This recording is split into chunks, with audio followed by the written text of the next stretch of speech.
बात नइखे, नजरिया चुरावल बहुत बात होला।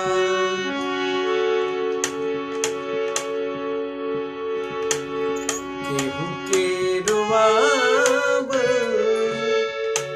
बहुत बात नइखे, केहू के रोवावल बहुत बात नइखे, रोआ के हंसावल बहुत बात होला।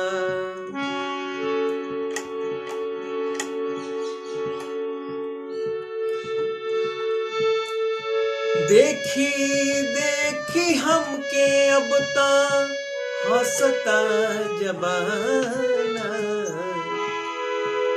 पागल समान हटे भैनी दीवाना।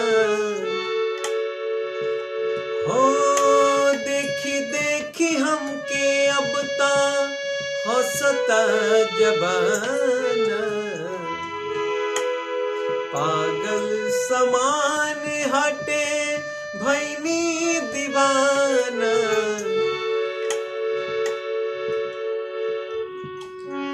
असरा धरावल बहुत बात नइखे,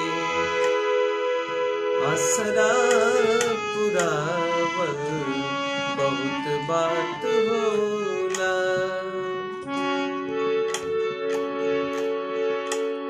स्नेहिया लगावल बहुत बात नइखे, नजरिया चुरावल बहुत बात होला।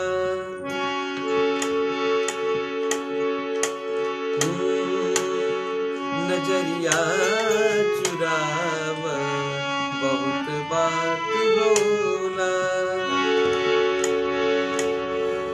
धन्यवाद। अगर मेरा सॉन्ग अच्छा लगे तो मेरा चैनल सब्सक्राइब करें, लाइक करें, कमेंट करें। जय हिंद, जय भोजपुरी समाज।